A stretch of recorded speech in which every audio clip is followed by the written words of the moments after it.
नमस्कार दर्शकों, मैं आचार्य के.एस. शास्त्री वास्तु एवं ज्योतिषाचार्य सूर्या ज्योतिष में आपका स्वागत करता हूं। मित्रों, बहुत आसान तरीके से हमारा फलित सिद्धांत चल रहा है और आशा करता हूं कि उसका आप लाभ उठा पा रहे होंगे। आगे की श्रृंखला में बढ़ते हुए अध्याय 101 में हम आपके लिए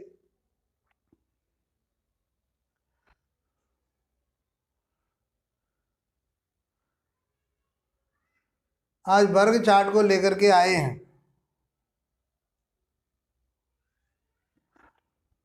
बृहत्होरा शास्त्र में ऋषि पारशर जी ने मैत्रेय से कहा है कि हे मैत्रेय, जो ब्रह्मा से मुझे अन्य कुंडलियां प्राप्त हुई हैं उनके बारे में आज मैं आपको बताता हूं। ऐसा शास्त्र में कहा गया है। पाराशर ऋषि जी ने इन चार्टों को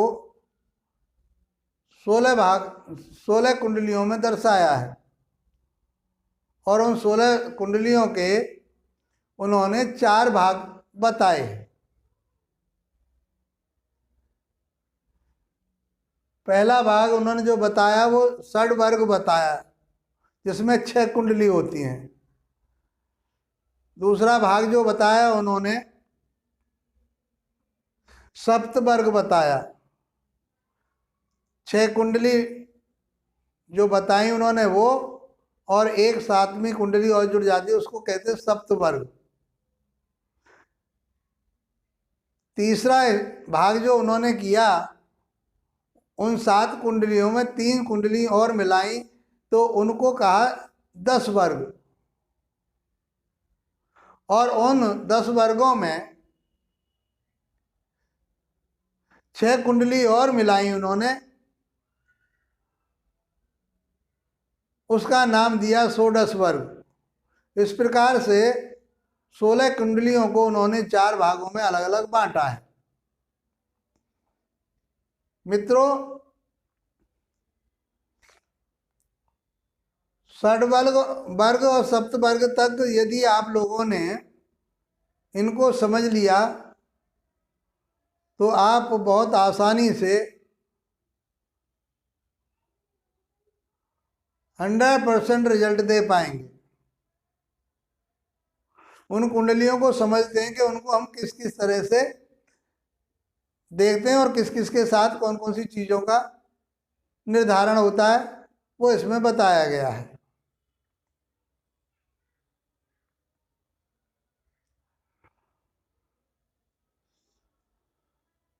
आइए मित्रों, हम आपको बताते हैं। षड्वर्ग में जो पहली कुंडली है वो D1 है। D1 के बारे में हमने आपको बताई दिया।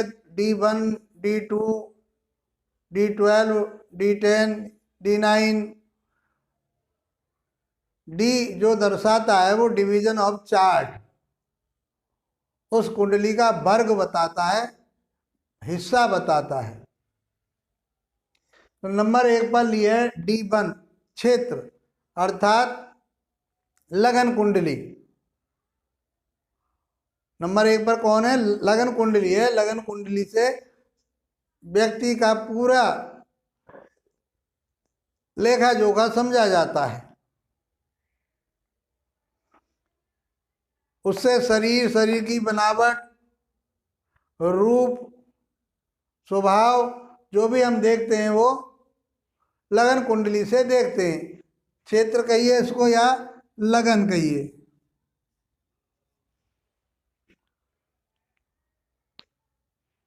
दूसरी कुंडली बताई D2। ये होरा बताया गया, इसका नाम दिया है होरा। D2 का अर्थ है होरा, मतलब 30 डिग्री में। ये डिग्री तो पूरी 30 डिग्री की ही एक राशि होती है, उसी का ही डिवीजन चार्ट बनाया है उन्होंने, बांटा है उसको। तो यदि 30 में हम 2 का भाग दे दें तो 15 डिग्री आ जाता है। तो एक होरा 15 डिग्री की, दूसरी होरा 15 डिग्री की, इस तरह से एक होरा का मान जो आएगा 15 डिग्री आ जाएगा।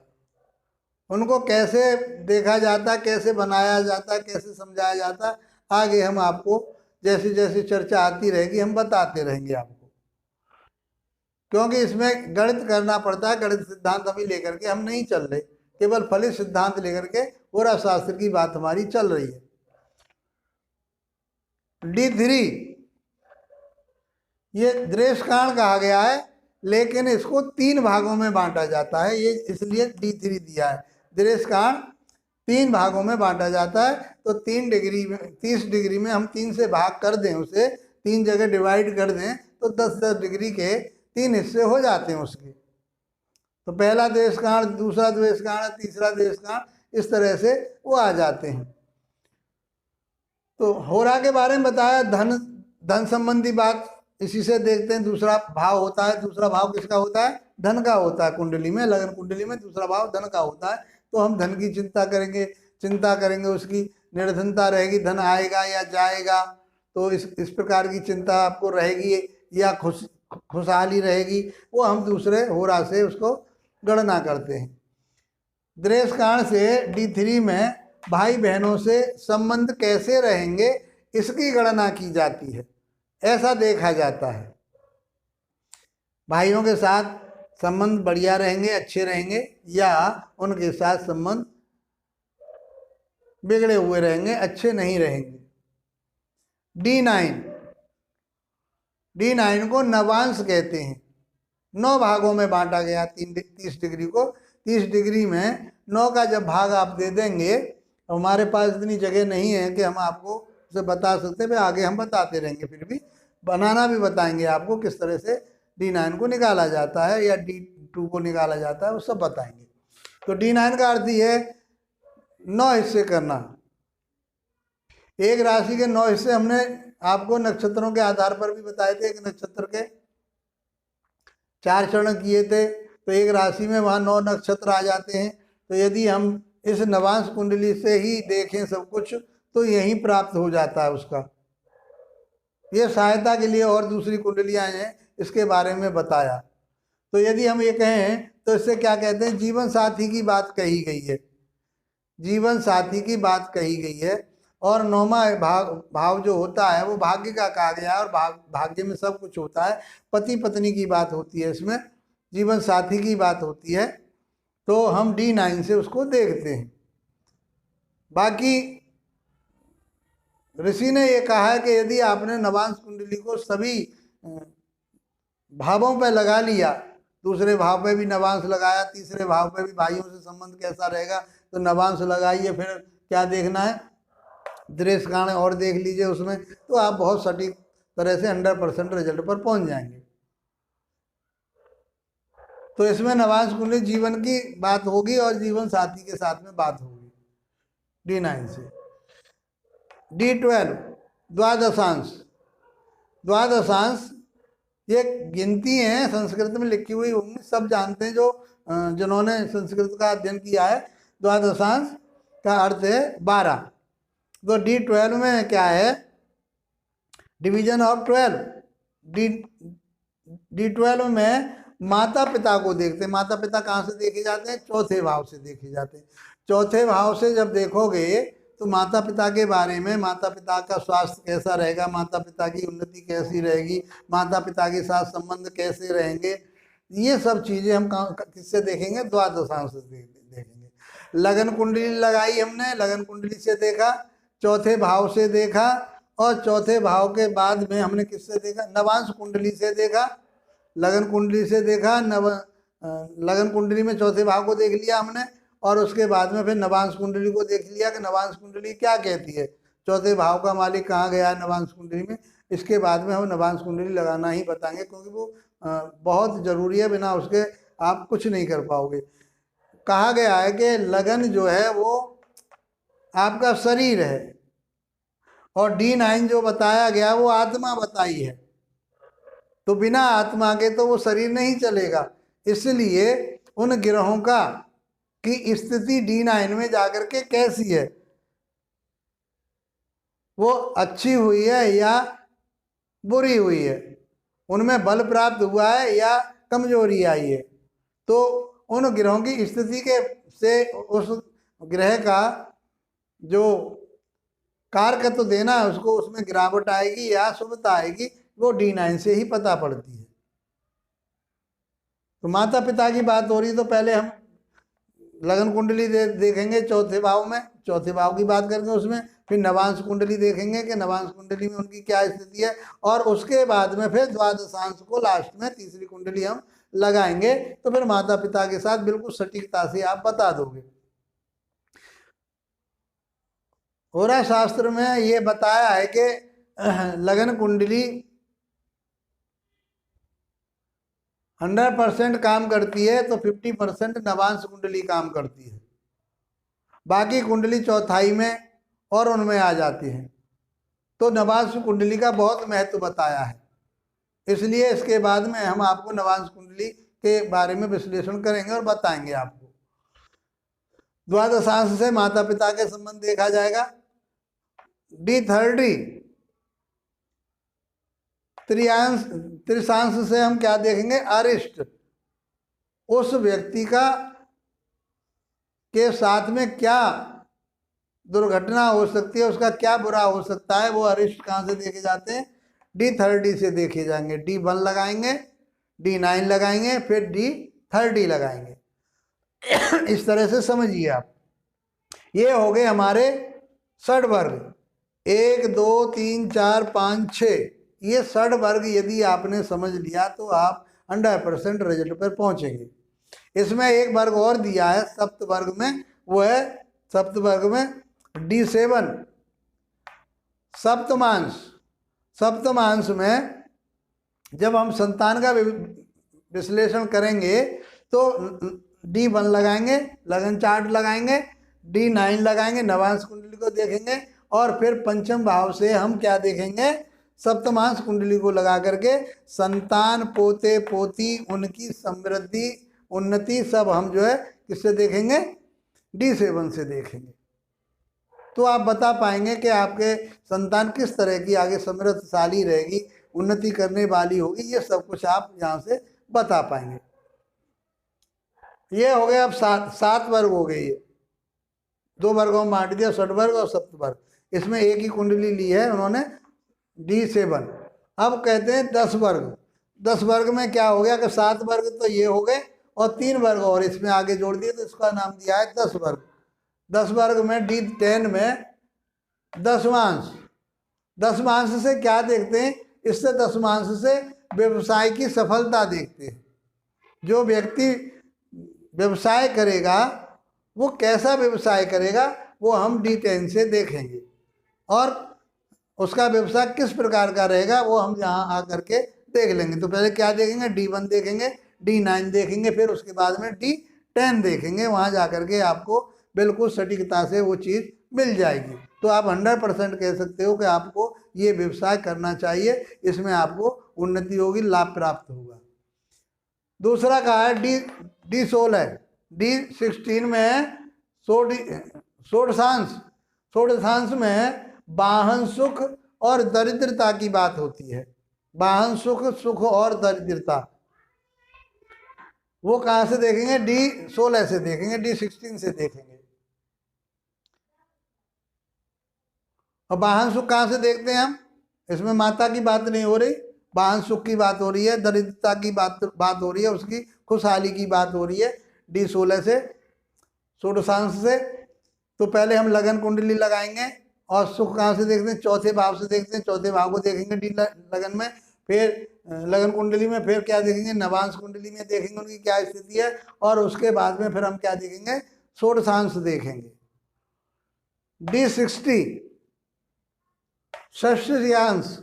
षष्ठ्यांश में 60, D60 में क्या देखेंगे, शुभाशुभ फल देखेंगे। उस व्यक्ति के शुभाशुभ फल देखेंगे, उसको शुभता प्राप्त रहेगी, जीवन में लाभ प्राप्त रहेगा, उन्नति होगी या नहीं होगी, तो इसको भी हम देखेंगे।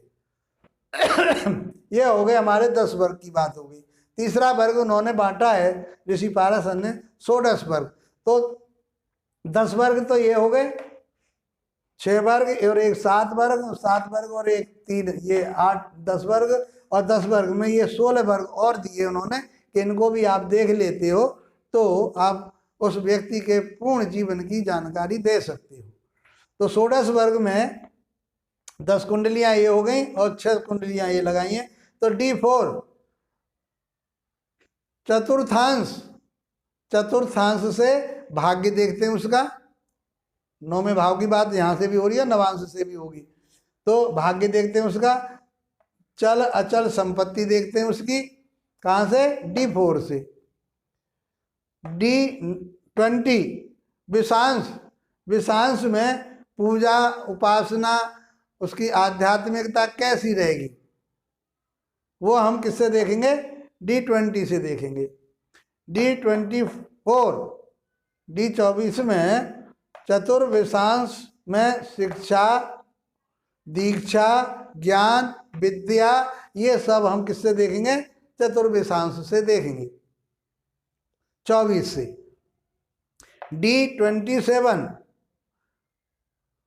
सप्तविषांश 27, इससे हम क्या देखेंगे? शारीरिक ताकत, शौर्य उसका, हिम्मत पराक्रम। कहाँ से देखते हैं? तीसरे भाव से देखते हैं, लेकिन हम तीसरे भाव को भी देखेंगे लगन में, नवांश को भी देखेंगे, और फिर क्या देखेंगे?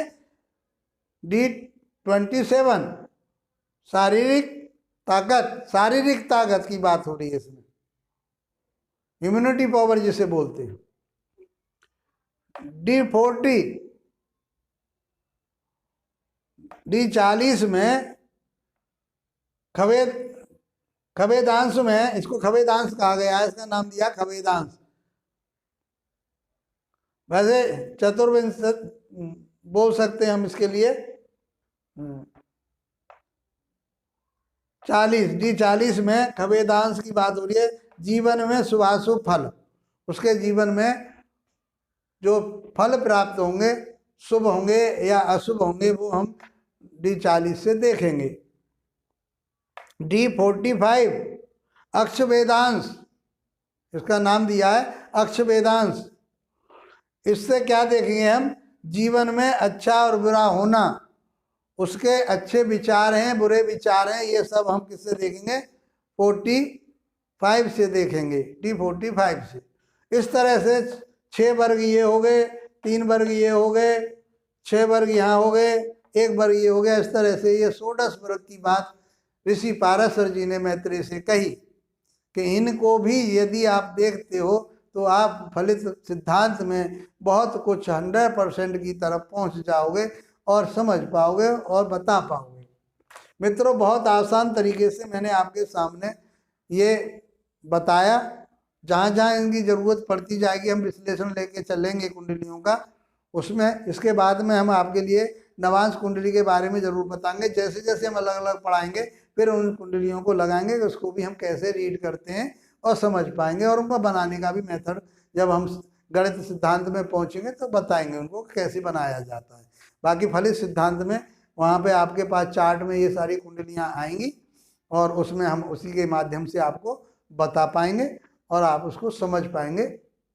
मित्रों, अध्ययन अच्छा लग रहा है आपको और ज्योतिषी आप बनना ही चाहते हैं और अच्छे ज्योतिषी बनना चाहते हैं, इन सारी चीज़ों को आप बहुत आसान तरीके से मैंने आपके सामने लेकर के चल रहा हूँ। यदि आपको ये समझ में बात नहीं आ रही तो इसका अर्थ ये है कि आपने पीछे जो हमने वीडियो पहले जो वीडियो दे चुके हैं वो आपने नहीं देखी। यदि आप 100 वीडियो तक, 101 वीडियो तक या 102 वीडियो तक आप देख लेते हो तो कुंडली विश्लेषण करने में आपको कोई दिक्कत नहीं आएगी। बहुत आसान तरीके से आप विश्लेषण कर सकते हो और अच्छे ज्योतिषी बन सकते हो। किसी के लिए आप प्रोफेशन करो या ना करो, लेकिन अपने आप के लिए भी आप अपनी कुंडली का विश्लेषण कर लेते हो तो आप कम से कम इस बात से बचोगे कि आगामी समय में हमारे साथ अच्छा होना है या बुरा होना है तो उस चीज़ को हम कैसे संभाल पाएंगे, तो उससे आसानी से आप बच पाओगे। मित्रों, इसी के साथ आशा करता हूँ कि आप वीडियो को लाइक करेंगे, शेयर करेंगे, सब्सक्राइब करेंगे, अपने दोस्तों से भी करवाएंगे। इसी के साथ आप लोगों का धन्यवाद। नमस्कार।